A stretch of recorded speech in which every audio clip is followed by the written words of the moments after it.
Et quand la tristesse arrive, je sais tu es là, toujours près de moi. Bonjour, bienvenue à votre émission La Victoire de l'amour. J'espère que vous allez bien. Comme on le fait tous les mardis, on rejoint notre amie Brigitte Bédard.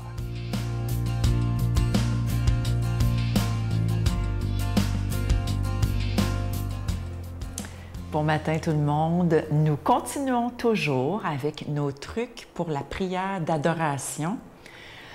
On était rendu au 6e truc. Alors, le 6e truc, là, si vous voulez voir les autres trucs, il faut aller sur le site internet de lavictoiredelamour.org. Puis là, tous les trucs sont là depuis 4 semaines. Le truc pour combattre les distractions dans la prière. On est toujours distrait dans la prière. C'est normal. Et ça fait partie de la prière. Mais il ne faut pas se mettre à lutter contre ces distractions. Il ne faut pas essayer de faire le vide en dedans de soi. Ce n'est pas la technique chrétienne, je dirais. Comme je vous disais, prier avec Jésus, il n'y a pas de technique. C'est vraiment se disposer à son amour, à ce qu'il va nous dire. Se disposer à son regard. C'est très simple. Je n'ai pas besoin de me concentrer. Je n'ai pas besoin de faire des sons. J'ai pas besoin de rien. J'ai juste à me disposer. Et quand je suis devant, dans la prière d'adoration, je suis devant le Saint-Sacrement, comment on peut lutter contre les distractions? Parce que ça va venir, là, dès qu'on fait silence, là, ça va commencer. Faut que je fasse ci, il faut que je fasse ça, papapi, papapa, puis là, ça n'arrêtera pas. Alors, au lieu de les combattre, ces distractions, on les accueille et on les donne à Jésus. On les dépose. Moi, je le fais physiquement. Là, j'ai une distraction. Je vais me pencher, là, le front à terre. Et là, dans ce geste de mon corps, je vais donner ma distraction au Seigneur au pied du Saint-Sacrement. Même que des fois, je vais me lever pendant la prière d'adoration. Je me lève, ça me permet de me dégourdir le corps un peu. Je vais au pied du Saint-Sacrement, je me mets à genoux et je mets ma main au pied de Jésus et je lui laisse toutes mes préoccupations.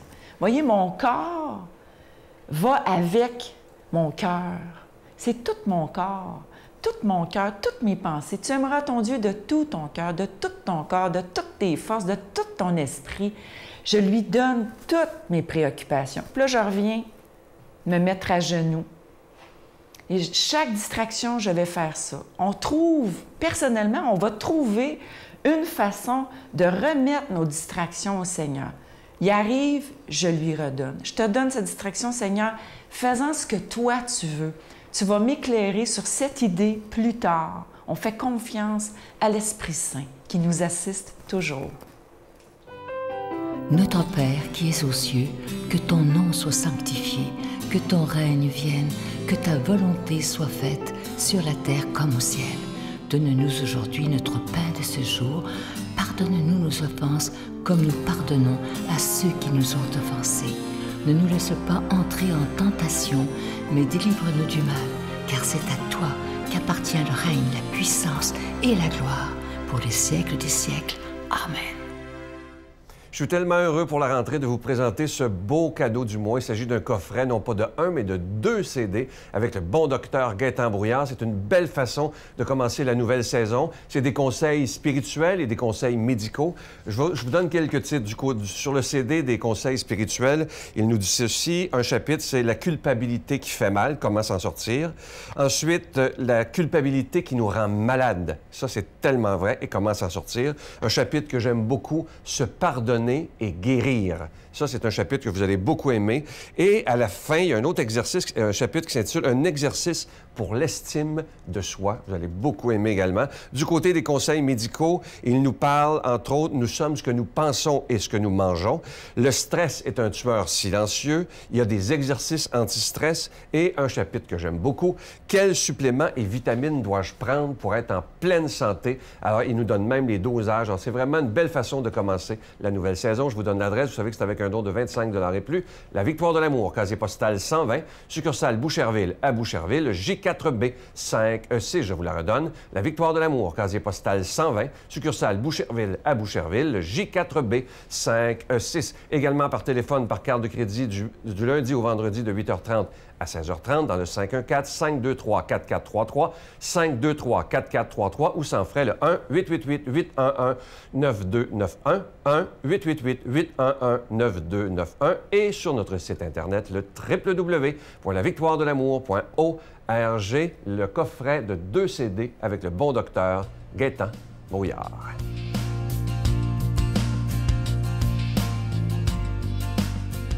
Mon Dieu, donnez-moi la sérénité d'accepter les choses que je ne peux changer, le courage de changer les choses que je peux et la sagesse d'en connaître la différence. Amen. Aujourd'hui, la parole de Dieu est proclamée par quelqu'un qu'on aime beaucoup. Il est aumônier à la prison de Bordeaux depuis plusieurs années déjà. Et comme je dis souvent, il a tout vu, il a tout entendu. Et c'est un être de miséricorde, l'abbé Stéphane Roy.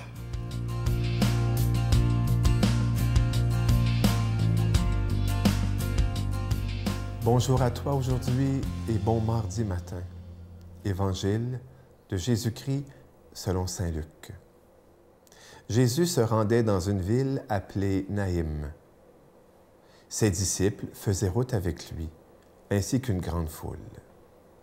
Il arriva près de la porte de la ville au moment où l'on emportait un mort pour l'enterrer. C'était un fils unique, et sa mère était veuve. Une foule importante de la ville accompagnait cette femme. Voyant celle-ci, le Seigneur fut saisi de compassion pour elle et lui dit « Ne pleure pas ». Il s'approcha et toucha le cercueil. Les porteurs s'arrêtèrent et Jésus dit « Jeune homme, je te l'ordonne, lève-toi ».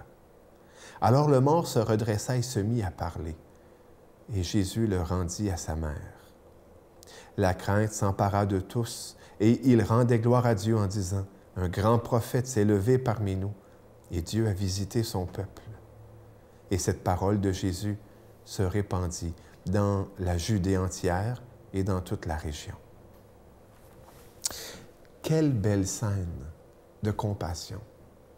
Qui ne peut pas s'émouvoir devant une chose pareille? Jésus qui se penche, bien sûr, sur le jeune homme qui est mort, mais surtout sur la peine de la mère. Et en voulant toucher la peine de la mère, il touche le Fils. C'est les larmes de la mère qui touchent Jésus, pris de compassion. Et sa première chose, c'est de dire « Ne pleure plus, ne pleure plus ». C'est un geste extraordinaire, d'autant plus que quelques versets plus loin, vous savez, dans ce chapitre 7, eh bien, il va être question des disciples de Jean le Baptiste qui vont aller voir Jésus pour dire « Es-tu vraiment celui qu'on doit attendre? » Et Jésus va dire « Allez dire à Jean-Baptiste, les sourds voient, les boiteux marchent et les morts ressuscitent. » Donc, c'est clair que ce miracle se situe juste un peu avant ça. Mais, et c'est donc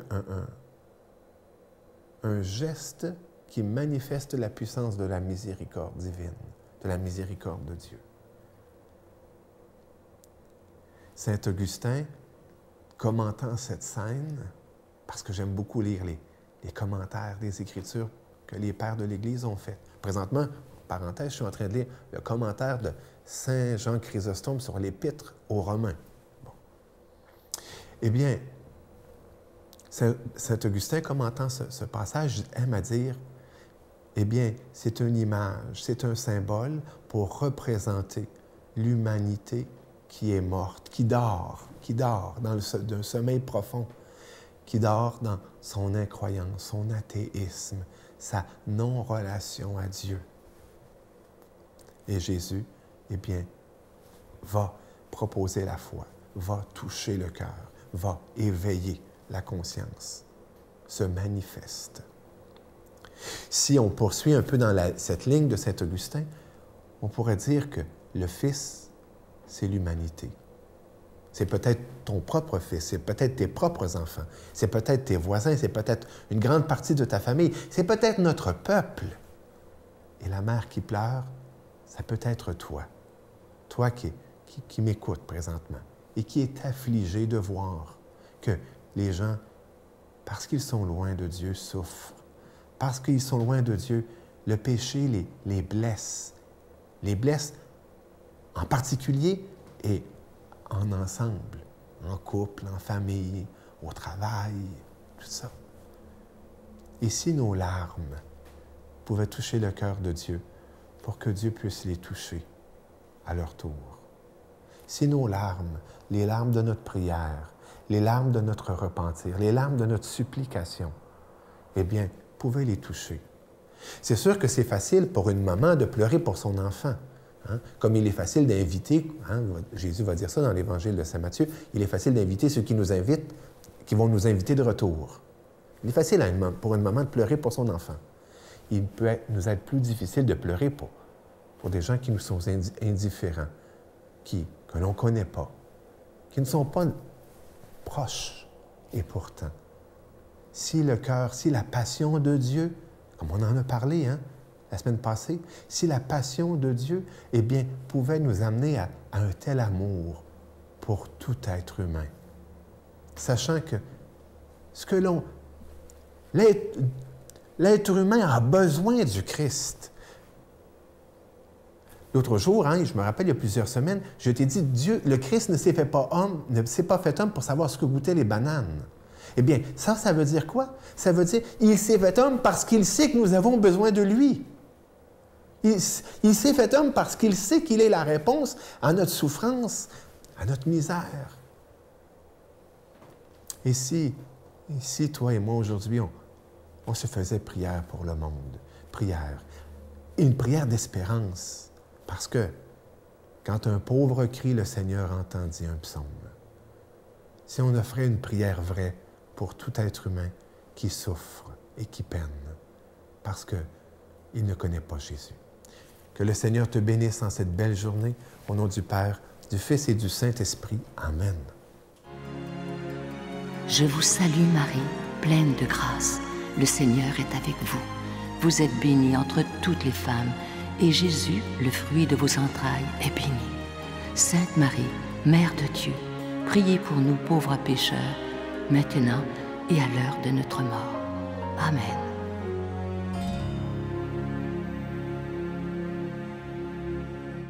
Le 1er décembre prochain, le centre Vidéotron deviendra cathédrale.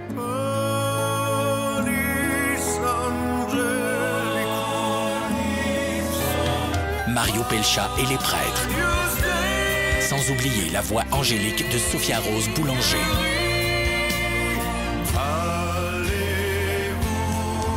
Le 1er décembre prochain au centre Vidéotron. Billets en vente maintenant sur gestev.com ou ticketmaster.ca. Je vais vous laisser avec une belle pensée parce que c'est tellement vrai. Écoutez bien ceci, puis je veux la développer après.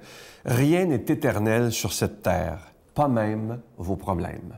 Ce matin, je veux m'adresser à des gens qui vivent des moments très difficiles. Ça peut être un divorce, ça peut être une faillite, ça peut être la perte d'un être cher, ça peut être tellement de choses, parfois qui fait que dans notre vie, ça va pas bien. On est triste, on est maussade, mais dites-vous comme la pensée, ça sera pas éternel. Vous allez vous en sortir un jour, le soleil va se lever sur votre vie, parce que ça peut pas toujours aller mal. Quand ça va pas bien, on a l'impression qu'on s'en sortira jamais. Ça m'est déjà arrivé. Et par contre, si on décide, moi, je vous donne un conseil. Si ça ne va pas aujourd'hui, ça va très mal dans votre vie, demandez sincèrement à Dieu de vous venir en aide et vous allez voir, il va faire quelque chose pour vous. À demain. Marie, si le monde se plaît à puiser dans vos yeux la sublime bonté.